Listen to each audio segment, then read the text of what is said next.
वो सिसकियां लेती उससे अपना आप छुड़वाने की कोशिश में थी। साहिल, नहीं प्लीज, मुझे दर्द हो रहा है। सोफी अपने जिस्म में दर्द की लहरों को महसूस करती हुई साहिल से बोली। मगर दूसरी जानिब साहिल पर इस वक्त जुनूनियत का तूफान बरपा था। वो सोफी के जिस्म पर जगह जगह अपने लम्स के निशान छोड़ता चला जा रहा था। सोफी ने अपने नाखूनों को साहिल की कमर पर गाड़ा हुआ था, जो जगह जगह उसको निशान दे रहे थे। साहिल ने एक हाथ से सोफी के बाल जकड़ रखे थे और अपने काम में बेहद मसरूफ था। साहिल की शिद्दतों में इजाफा होता जा रहा था, जिससे सोफी अपने हवास गुम होते महसूस कर रही थी। साहिल ने उसकी कमीज को हाथ से उतारना चाहा, मगर सोफी ने अपने दोनों हाथों से साहिल के साथ मुजाहमत करना शुरू कर दी, जो कि बिल्कुल नाकाम थी। वो जानती थी कि इस वक्त वो बेबस बेलाचार है, वो कुछ भी नहीं कर सकती। जो होना था वो तो साहिल कर चुका था, अब उससे आगे क्या बचा था उसके पास। औरत के पास सिर्फ उसकी इज्जत और पाकीज़गी ही तो होती है, जो उसको महफूज किए होती है। अब अगर यही वो किसी गैर के सामने खुद बेच दे तो क्या हासिल। यही सब बातें इस वक्त सोफी के दिलो दिमाग पर पहाड़ की तरह बरपा थी, मगर वो बेबस भी थी। कहीं ना कहीं इंसान अपने जज्बात के हाथों भी मजबूर और लाचार होता है। साहिल प्लीज मुझे जाने दो, मुझे जाना है, हाँ छोड़ दो मुझे प्लीज। सोफी ने मजाहमत करना चाही। जान, पहले खुद रट लगाई थी मिलने की, और अब जाने की भी जल्दी है, अभी तो मेरा प्यार करना देखा भी नहीं तुमने। साहिल ने इतना कहकर सोफी को अपने बाजू में जकड़ लिया और उस पर पूरी तरह हावी हो गया। अब वो उसके होंठों के बिल्कुल करीब था। सोफी का दिल जोर जोर से धड़क रहा था, जैसे सीने से बाहर निकल जाएगा। वो अपने हवासों पर काबू नहीं रख पा रही थी। उसे लगता था अगर आज वो यहाँ हार गई तो वो जिंदगी में दोबारा कभी नहीं उठ पाएगी। 100 सवाल थे जो जहन में बारिश की बौछार की तरह बरस रहे थे। एक तरफ साहिल के बेचैन शिद्दत से भरपूर जज्बात थे, और दूसरी तरफ खुद पर मलामत और नदामत के एहसास के जज्बात भी, और न चाहते हुए भी अपने आप को साहिल की बाहों में सौंपने के जज्बात भी। वो किस तरफ जाती, क्या करती, उसे कुछ समझ नहीं आ रहा था। साहिल ने उसके लबों को अपने लबों में कैद किया तो एक बिजली की बर्क सोफी के जिस्म में दौड़ गई। वो अपनी आंखें बंद कर गई। साहिल अपना एक हाथ उसकी गर्दन में रखा तो दूसरा उसके सीने पर फेरने लगा। सोफी लाचार और बेबसी उसके आगे हार चुकी थी। माजी, अम्मी अम्मी जी। सोफी जो किचन में थी अचानक से चीखने लगी। हाय हाय, मैं मर गई, क्या हो गया, क्यों चिल्ला रही हो। राजदा जो बाहर चारपाई पे बैठी सब्जियां काट रही थी, अचानक अपनी बेटी की आवाज पर किचन की तरफ भागी। क्यों चिल्ला रही है, बता क्या हुआ। राजदा ने पूछा। अम्मी वो यक कितना गंदा है, मैं नहीं ले रही इसका नाम। पर हट, देखूं तो क्या है जो तुझे मौत नजर आ गई। ओफ, क्या करूं इस कुड़ी का मैं। तेरे जितनी ना बच्चे पैदा करके घर संभाल रही होती हैं, और एक तू है नवाबजादी जो छोटे से काकरोच से डर रही है। सोफी जो किचन में आज पहली दफा मैक्रोनी बनाने के लिए आई थी, मगर इसका नसीब के काकरोच भी आज ही किचन से निकल आया। बेचारी अम्मा की डांट से 2-4 होती बाहर निकल गई। राजदा बीबी ने झाड़ू उठाया और पटाख करता काकरोच का कीमा बना डाला। ले, मार दिया, घुस अब अंदर और बना ले जो तू गंद बनाने लगी थी। राजदा बीबी सोफी को सलवाते सुनाती काकरोच को मारकर कूड़ादान में फेंकने चली गई। सोफी जो बाहर चारपाई पर बाहर बैठी कच्ची फूल गोभी खाने में मसरूफ थी, अब किचन की तरफ मुंह में बड़बड़ाती चल दी। मुझे सुना रही है कि गंद बनाने लगी। अरे इनको क्या पता कि मैक्रोनी क्या होती है, वैसे कभी खाई हो तो पता हो इन्हें, गरीब कहीं के ना हो तो। सोफी एक मिडिल क्लास फैमिली से ताल्लुक रखती है, और इसकी अम्मा जो के राशिदा बीबी हैं, उन्होंने बड़े ही प्यार और लाड से पाला।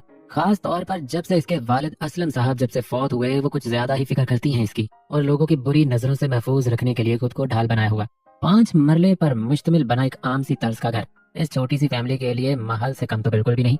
मोहसिन जो सोफी का बड़ा भाई, जिसने वालिद के जाने के बाद से अब तक इस घर को संभाला हुआ है, घर के काम काज और बाहर नौकरी पर जाना, लेकिन आजकल इसकी शादी की बातें और रिश्ता ढूंढने की तैयारियां बहुत जोरों शोर से जारी हैं।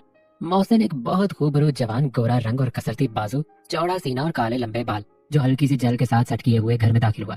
अस्सलाम वालेकुम अम्मी।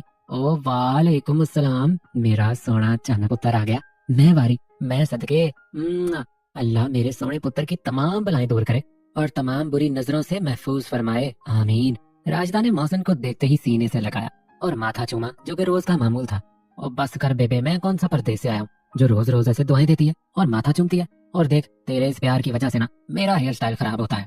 मोहसिन अपने बालों को दोबारा से सेट करता हुआ बोला। हाय पुत्र, तेनू की पता माँ के दिल का। जब भी माँ का जवान लाडला बेटा घर से बाहर जाता है ना, तो हर एक माँ का दिल अपने बेटे की हर हर सांस की खैर मांगता है। राजदा ने मोहसिन को समझाते हुए प्यार से कहा। अच्छा अम्मा, तेरी रोज रोज की ये नसीहतें मेरी समझ से बाहर है। और ये बता, मेरे दिल की रानी मेरी सोफी लाडली बहन कहाँ है, नजर नहीं आ रही। मोहसिन ने जब राजदा को अकेले पाया तो सोफी के बारे में परेशान होते पूछा। होना कहाँ है उसने, आज किचन में घुसी हुई है, और पता नहीं क्या गंद बला बना रही है वो नेट से देख देख के। जा मिल ले उससे भी और समझा उसे भी, अक्ल को हाथ मारे, सियानी हो जाए, अब तो अगले घर भी जाना है, कुछ ढंग का बनाना सीख ले। मैं तो इस कुड़ी की फिक्र में मरी जा रही हूँ, और एक ये है, इसे कोई परवाह ही नहीं। राजदा ने मोहसिन की मोहब्बत और फिक्र जब सोफी के लिए देखी तो हो गई शुरू रोज की तरह शिकायतें लगाने। अच्छा माँ, हौसला कर, बच्ची है अभी, प्यार से रहा कर इसके साथ, हो जाएगी ठीक, बस शुरू ना हो जाया कर इसको लेकर। मोहसिन बोलता हुआ किचन में चला गया। अल्लाह मेरे इन दोनों बच्चों को सलामत रखना और कभी किसी का बुरा साया भी न पड़े इन पर, और सोफी को अक्ल इस्तेमाल करने की तौफीक दे। राजदा मुंह बिगाड़ कर बोली। मोहसिन हल्के कदम उठाता आहिस्ता से सोफी के पीछे खड़ा हो गया। सोफी जो अपने काम में गुम थी, उसे क्या खबर के पीछे कोई और भी उसके कारनामे देख रहा है।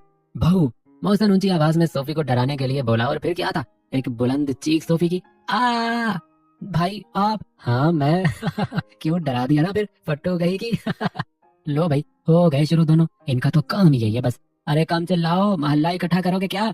राजना जो कमरे में बैठी स्वेटर बुन रही थी, इन दोनों की आवाज पर डांट कर बोली, आहिस्ता चिल्लाओ वरना अम्मा आ गई ना तो बस दोनों का गेम तमाम हो जाएगा। मोहसिन ने सोफी को बोला, भाई अब आप तैयार है ना, जैसे मुझे डराया ना, अब इससे भी खतरनाक वाला डराऊंगी मैं आपको। देखे मेरी सांस थम ही नहीं रही। आपको पता भी है मैं छोटे दिल नहीं बड़े दिल वाली हूँ, लेकिन कभी कभी छोटा हो जाता है। सोफी गुस्से में लाल पीली होती लंबे लंबे सांस लेती मोहसिन को बोली।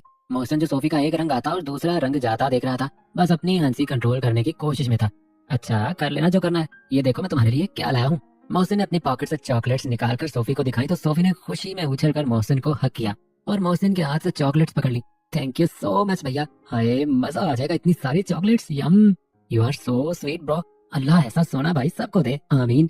लो मेरी बहन खुश हो गई तो मेरे पैसे वसूल, और हाँ अम्मा के सामने मत खाना और दिखाना, पता है ना कितना खिलाफ है तुम्हारी इस मीठे की आदत से। मोहसिन ने तंबीह करते हुए कहा तो सोफी ने सर हाँ में हिला दिया। अच्छा अब मुझे ये बताओ, तुम और किचन में ये कैसे चमत्कार हो गया है? मोहसिन ने सवालिया नजरों से सोफी को देखा। ओ हाँ मैं भी कितनी पागल हूँ, चॉकलेट्स के चक्कर में आपको बताना, अरे नहीं दिखाना, ओहो खिलाना भूल ही गई। सोफी ने अपने सर पर हाथ मारकर कहा, अरे बताओगे भी कि क्या बनाया है मेरी बहन ने, हम भी जरा चक्के देखे। मोहसिन खोजती निगाहों से चूल्हे की तरफ बढ़ा। भाई भाई प्लीज प्लीज रुकिए जरा, सब्र कीजिए, आप तो अभी से ही तैयार हो गए मेरे बड़े ही प्यारे मोहतरम प्यारे से भाई। ये जो भी चीज आपको दस्तरखान पर ही दस्तयाब होगी, सो प्लीज पहले आप फ्रेश हो ले, मैं तब तक खाना लगाती हूँ, फिर बताना कि मेरे हाथ की बनी ये डिश आपको कैसी लगी। सोफी ने बड़े फकर से सर और कंधे तान कर एक एक्शन में मोहसिन को कहा। वाह भाई वाह, मानना पड़ेगा, आज तो जनाबे वाला पूरी शेफ बनकर हमें तंबीह की जा रही है। खैर मिलते हैं फिर खाने की मेज पर स्वीट बेबी। मोहसिन चैलेंजिंग अंदाज में बोलता हुआ किचन से बाहर निकल गया, जबकि अब सोफी को ये फिक्र थी कि भाई तो ठीक है खा लेगा, मगर अम्मी उनका क्या रद्द अमल होगा। वो बेचारी इसी में परेशान सर को खुजाती बर्तन लिए टेबल पर सजाने लग गई। आजाद कश्मीर का छोटा सा कस्बा भिम्बर, जहाँ हर तरफ हरियाली और इस हरियाली पर सुबह के वक्त में गिरी हुई शबनम और हल्की हल्की धुन में आते जाते लोग, कोई अपने जानवरों की देखभाल में मसरूफ है और कहीं बच्चे स्कूल जाने के लिए रमादमा। कच्ची सड़क से आती हुई मोटरसाइकिल जिस पर दोनों इतराफ में दूध की भरी हुई बड़ी बोतलें, और मोटरसाइकिल एक बंद गली में आते ही आखिरी मकान पर रुकी और दूध वाले ने दरवाजा बजाना शुरू किया और आवाज लगाई, बाजी दूध वाला जल्दी आ जाओ, मुझे आगे भी जाना है। राशदा जो किचन में नाश्ता बनाने में मसरूफ थी, आवाज सुनते ही बर्तन लेकर बाहर आई और दूध वाले के आगे किया, भाई क्या बात है, दूध कल भी पतला था और आज भी यही हाल लग रहा है, पैसे जब हमने पूरे देने होते हैं तो इस तरह की हरकत क्यों? ये राशदा थी जिनका रोज का मामूल था दूध वाले से शिकवा करना। बाजी वाह आप हो जो दूध की शिकायत निकालते हो, वरना अभी तक किसी और ने कंप्लेन नहीं की। और राजदा बीबी का रोज का वही जवाब, दूसरे पी लेते होंगे तेरा पानी मिला दूध, मैं खालिस के पैसे देती हूँ तो खालिस ही चाहिए। अच्छा बाजी कल पैसे दे देना पिछले भी, फिर भले दूध से मक्खन भी निकाल लेना।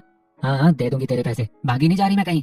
इतना कहते ही धड़ाम से दरवाजा बंद किया और राजदा मुंह में बड़बड़ाने लगी, कम वक्त कहीं का, मेरे दूध में मिलावट करेगा, देती हूँ तुझे तेरे पैसे में अच्छी तरह।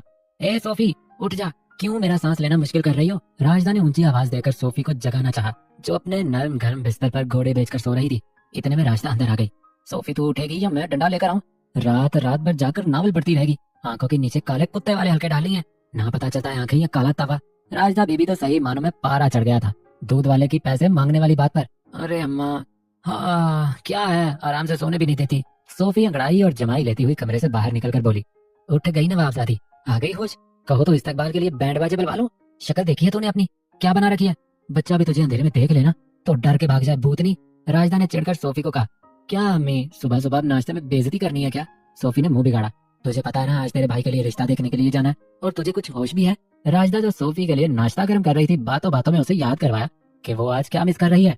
अरे हाँ मैं कैसे भूल गई। सोफी ने अपने सर पर हाथ मारा और फट से वॉशरूम की जाने भागी। तो नए नावल की पहली एपिसोड आप लोगों को कैसी लगी कमेंट्स में अपनी राय जरूर दीजिएगा। आपके रिस्पांस पर ही इस नावल को जारी रखा जाएगा। एक्चुअली ये नावल मैं खुद लिख रहा हूँ तो मुझे आप लोगों के रिस्पांस का भरपूर शिद्दत से इंतजार रहेगा। जितना ज्यादा अच्छा रिस्पांस देंगे ना तो उतनी ही ज्यादा जल्दी से मैं एपिसोड लिखकर आपको दे दिया करूंगा। ये डेली की यूं समझ ले, ताजा ताजा एपिसोड लिखी जाएगी और ताजा ताजा अपलोड कर दी जाएगी। तो मिलते हैं नेक्स्ट एपिसोड के साथ। अगर आप लोगों का रिस्पांस अच्छा हुआ तो अपना भरपूर सारा ख्याल रखिए। मिलते हैं नेक्स्ट एपिसोड के साथ, मुझे इजाजत दीजिए।